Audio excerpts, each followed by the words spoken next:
Hello students, welcome to the lecture on marketing strategies, and after this lecture we will be able to learn the following objectives.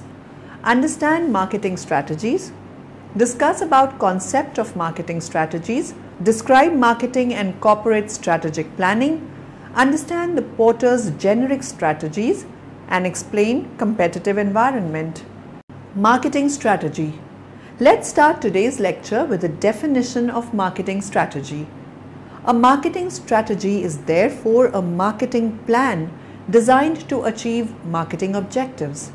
For example, marketing objective may relate to becoming the market leader by delighting customers. The strategic plan therefore is the detailed planning involving marketing research and then developing a marketing mix to delight customers. Concept of marketing strategies. In its strategic role, marketing focuses on a business and risk intentions in a market and the means and timing of realizing those intentions. Within a given environment, marketing strategy deals essentially with the interplay of three forces known as the strategic 3 C's: the customer, the competition, and the corporation. Marketing strategies focus on ways in which the corporation can differentiate itself effectively from its competitors, capitalizing on its distinctive strengths to deliver better value to its customers. A good marketing strategy should be characterized by a clear market definition, a good match between corporate strengths and the needs of the market, superior performance relative to the competition in the key success factors of the business. Marketing strategy in terms of these three key constituents must be defined as an endeavor by a corporation to differentiate itself positively from its competitors using its relative corporate strengths to better satisfy customer needs in a given environmental setting. Thus, marketing strategy is the creation of a unique and valuable position involving a different set of initiatives. Marketing and corporate strategic planning. In this section, we will discuss about the marketing and corporate strategic planning. The terms marketing strategy and strategic market planning are often used interchangeably, which sometimes lead to confusion. Use the term marketing strategy to mean the overall strategy of an organization in relation to a particular market.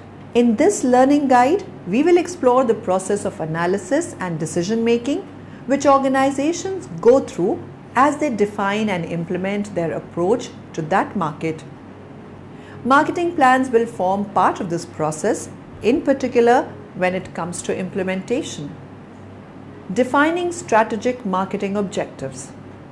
These will to a large extent be determined by corporate strategy and will answer such questions as which market should we compete in? What should be our targets in terms of market share and profitability in these markets? The answer to the first question will be determined by the inherent attractiveness of the market and our ability to compete in it. A market may be attractive for a number of reasons. Because there are high profits to be made in it, because it is growing, because it fits in well with or fills a gap in our existing portfolio. It is useful at this stage to carry out some structured analysis using a framework such as Michael Porter's 5 forces of competition. See figure 11.3 or SWOT analysis. Determining strategic focus. Having decided which markets to compete in, the question of how to compete can be addressed. Should the focus be on growing the overall size of the market or on taking a bigger share of an existing market penetration? In order to do this, should we be concentrating on getting existing customers to use more of our product or on finding new customers or even new segments? Or can we only increase share by taking customers from our competitors? The answers to these questions will depend largely on what stage has been reached in the life cycle of the market for this product. This in turn will determine whether the market is fairly homogeneous or divided into segments or subsegments. The more mature the market, the more fragmented it tends to be. Defining customer targets. The first step in defining customer targets will be to understand the structure of the market in terms of what segments exist and what alternative ways of segmenting the market might be possible. Customers within one segment should be familiar to each other in ways which are important for how, when, what and why they buy, and different from customers in other segments. Certain elements will tend to make a segment attractive: size, growth, profitability, fit with company strengths, relative weakness of competition. The issue of customer economics or choosing the right customer portfolio is vital. This is even more important given the recent emphasis on building customer relationships. This is usually an expensive and time-consuming business, so organizations need to be sure that they are building relationships with the right customers. As part of this stage, it will be decided whether to target only one segment or several segments at once. Clearly, this decision will be influenced by such factors as available resources, danger of brand contamination, opportunity for economies of scale in manufacturing, marketing or distribution. Competitor analysis. In practice, it is clear that the analysis of competitors and the selection of customer targets will go hand in hand, since the one will exert a strong influence on the other. Competitor analysis is a big topic and has an important role to play at the level of corporate strategy as well as in the marketing strategy process. The specific questions which competitor analysis must answer at this market-specific level are: what does the customer buy when he does not buy my product? What is his perception of these alternatives and how does it compare with his perception of my product? What do I know or what can I infer about my competitors' strategies in relation to their products? There are a number of different possible levels of competition. Budget level. The customer is choosing between spending his or her budget in two completely different ways to meet completely different needs. To use an example from the regional newspaper industry, does the customer buy the local paper or a bar of chocolate? Generic competition. The competitive product delivers the same benefit but in a different way. Instead of buying the local paper, the customer listens to local radio. Product category competition. Here the customer may choose between different product categories within the same industry. The customer buys a national daily newspaper instead of the local one, or reads the free local paper delivered through his door instead of going out and buying one. Brand competition. This is the most direct form of competition. Does the customer buy one local title or the other? Differential advantage. Differential advantage or competitive advantage describes the ways in which one organization's offering is different from any better than another's. This gives the company an advantage over its competition. Differential advantage may come from a variety of sources: superior position, superior skills, or superior resources. Superior position. Lower costs, perhaps due to location, incumbent position, distribution network relationships. Superior skills. Specialized knowledge, technical expertise, organizational skills such as flexibility. Superior resources. Financial resources, geographical coverage, exclusive ingredients, experienced people. Whatever the source of differential advantage, it must offer real value to the customer in that it meets his or her needs in a distinctive way and is in some way better than the competition. Marketing mix. The marketing mix refers to the various elements of a company's offering in the marketplace. the product or service itself, including its packaging, the price, including any discounts or payment terms, the place or distribution method, and the promotional mix by which the offering is communicated to the marketplace. The marketing plan can be produced at this stage and will include a definition of the target market segments, the source of differential advantage, and a list of actions under each of the marketing mix headings with timings, budget, and responsibilities allocated.